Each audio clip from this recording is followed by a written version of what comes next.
Hey there, it's Tom Corson-Knowles, the Authentic Health Coach, here today with Dr. Candace Corson, and we're answering your questions from the Facebook fan page. Right now the question is, what can I do nutritionally to protect me from allergies, seasonal allergies like hay fever? Hay fever can be very aggravating, as everyone knows who suffers from that. And one of the things that people may not realize is that the level of plant nutrition that they get, the wider the range of different healthy plants to eat, vegetables, fruits, berries, seeds, nuts, and whole grains, that the immune system can be more calmed down by a wide range of plant nutrients.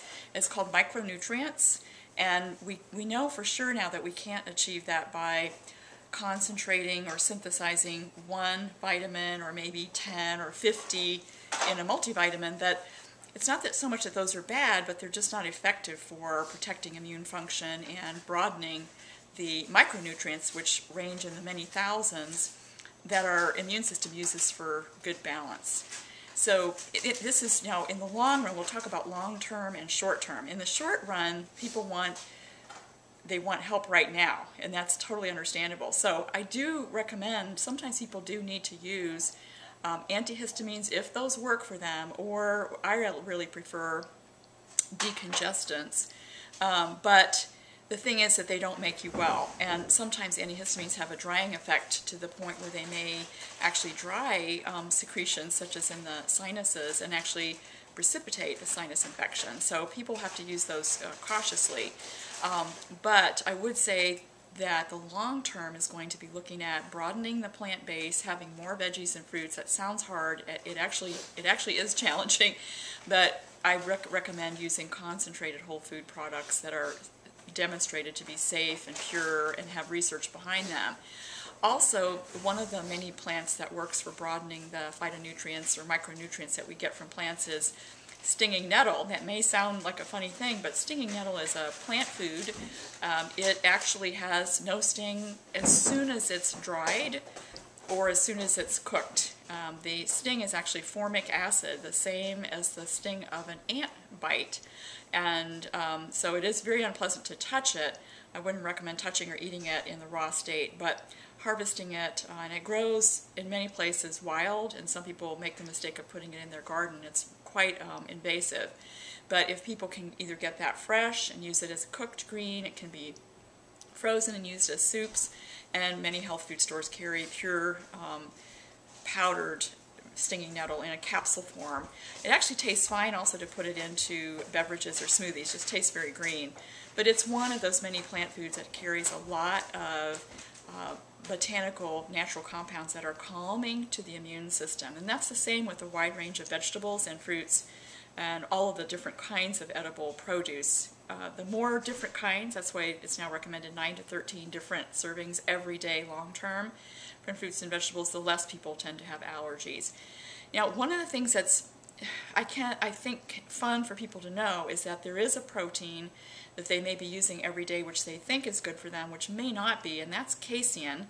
It's spelled C-A-S-E-I-N. It is the protein not from cows or animals' muscles. That's myoglobin, which is similar to human myoglobin or muscle, but a completely different protein. It's called casein, and it's the main protein of cow's milk.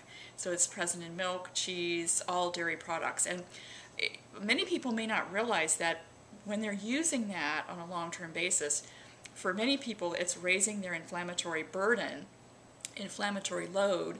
If they feel great, that's fine, but they may not realize that the immune system is connected. So all of the immune system is connected and communicating in all of its different parts instantly all the time, so that the immune tissue of the upper airways, the tonsils, adenoids, sinus lining, the throat, the airways, the lungs, all of that is intimately connected to what's happening with the entire immune system, most of which is governed by the intestinal immune system. 70% by weight of our human immune system, 70% is the lining of the intestine. So if we feed that foreign to human protein, which casein is, on a regular basis, it upregulates or irritates, raises the inflammatory pattern of the entire immune system. And that means because the immune system is one unit, because it's unified and always communicating, what's fun to know, if this gives you maybe a handle on what can be done, is many people find that removing this protein, casein, all the protein from dairy products, actually will contribute to a decrease in their respiratory allergies.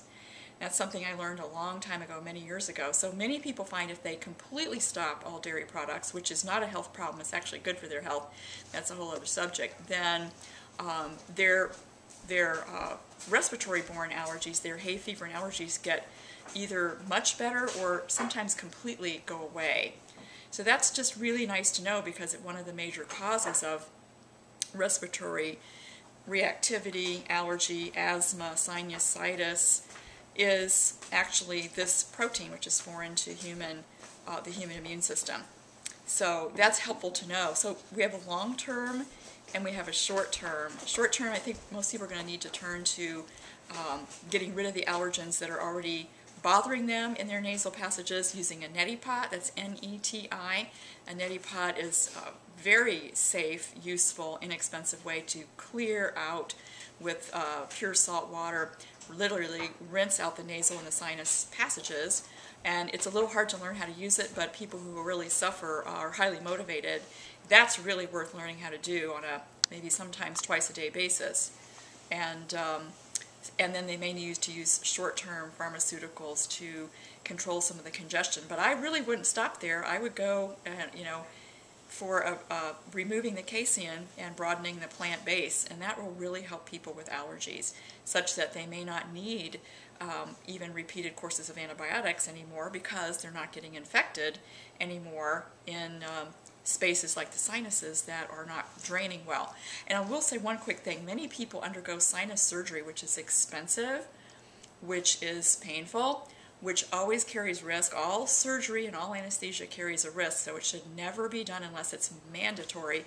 Many people undergo sinus surgery because they're told that their sinus passages, maybe they have a deviated septum, which is actually very common and not correlated with problems often, or they just aren't draining properly. It's not so much an anatomical problem that needs to be corrected surgically, but a functional problem. It's the function of their immune system. If we can calm down the immune system so that it's not reacting to things it shouldn't, and it's actually fighting infection better, we're going to have a very happy patient who may not need the surgery and then may end up not needing very many drugs in the future. So I hope that's helpful, because we can do some things to help the body have a stabilized immune system.